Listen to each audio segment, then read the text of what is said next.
কার সফলতা বেশি আছে? যে আমার স্টাফ প্রত্যেকটা স্যার, হুজুর এবং ম্যাডাম এবং আমার ভাইজান হুজুর কেবলা, যে ওনার প্রত্যেকের অবদান আছে, তার সাথে সাথে আমার পিতামাতার এবং সকলের দোয়া, এটাই আমার সাফল্যের মূল চাবিকাঠি।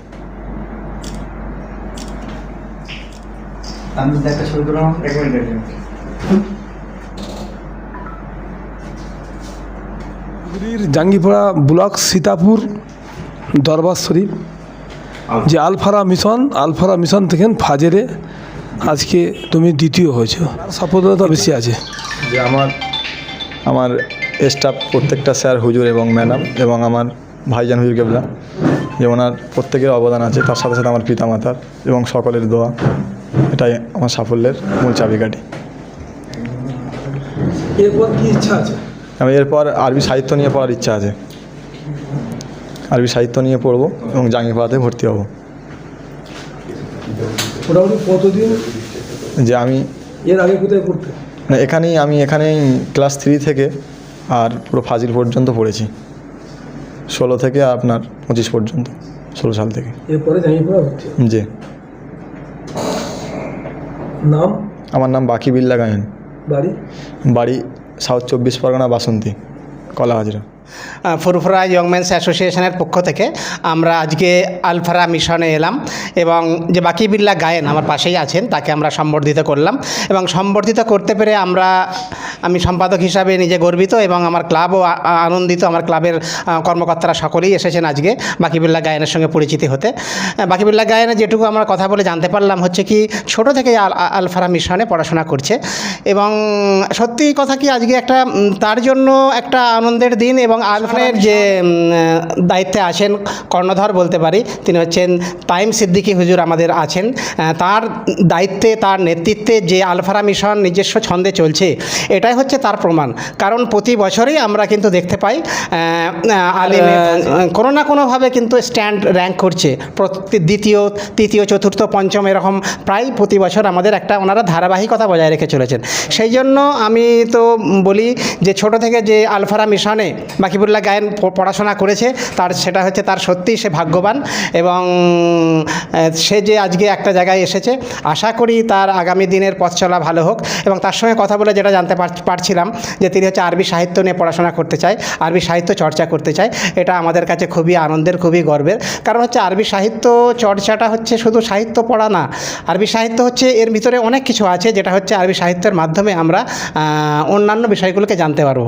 তো সেই জন্য এই যে মিশনের যে মর্যাদা, মিশনের যে সম্মান, সে যে অক্ষুণ্ণ রাখতে পেরেছে এবং তাতেও আমরা আনন্দিত, খুশি।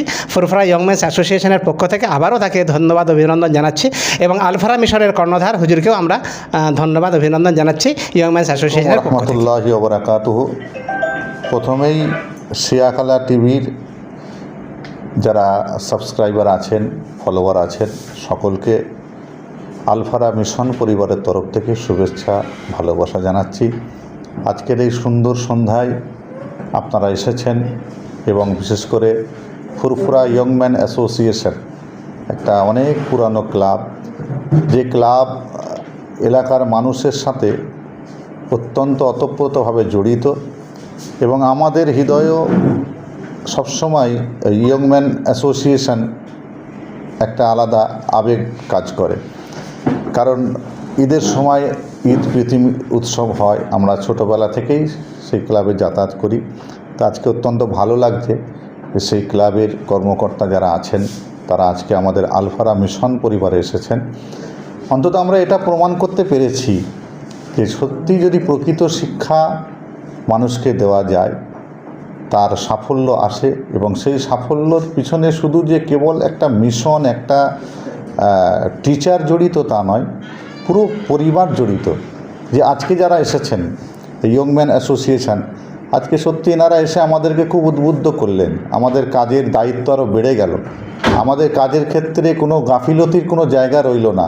কারণ এই সমস্ত মানুষগুলো এসে আমাদেরকে বোঝাতে চেয়েছেন যে আপনারা কাজ করুন, আপনারা কাজ করলে আমরা পাশে থাকব। তো তেমনই প্রচেষ্টার মধ্য দিয়ে আজ আমাদের প্রতিষ্ঠানে ফাজিলে সেকেন্ড র্যাঙ্ক করেছে বাকি বিল্লা গায়েন। তবে একটা খুব ইন্টারেস্টিং বিষয় যে এবছরই আমাদের কিন্তু মাদ্রাসা থেকে ফাজিলে প্রথম পরীক্ষা দিল। এর আগে আলেম পরীক্ষা দিয়েছে, তারা তো র্যাঙ্ক করেছে, আপনারা অনেকে জানেন, কিন্তু ফাজিল এবছর প্রথম দিল এবং প্রথম বছরেই ফাজিলের প্রত্যেকটা ছাত্র ফার্স্ট ডিভিশন এবং একটা র্যাঙ্ক সেকেন্ড র্যাঙ্ক করেছে বাকিবিল্লাহ গায়েন। এর জন্য মিশন পরিবার অত্যন্ত খুশি, আনন্দিত এবং আগামীতে আমরা উচ্চশিক্ষার ক্ষেত্রে যেগুলো যা করণীয় আমরা করব এবং আমি আশাবাদী যে যারা আজকে বাকিবিল্লাহ গায়েনকে সংবর্ধিত করছেন তারা আমাদের পাশে থাকলে এবং বিশেষ করে বাকিবিল্লাহ গায়েনের পাশে যদি পরবর্তীতে থাকেন তারও উচ্চশিক্ষার ক্ষেত্রে একটা সুন্দর পথ খুলবে এই আশা আমি রাখছি এবং সকলকে আবারও আন্তরিক শুভেচ্ছা ও ভালোবাসা জানাচ্ছি।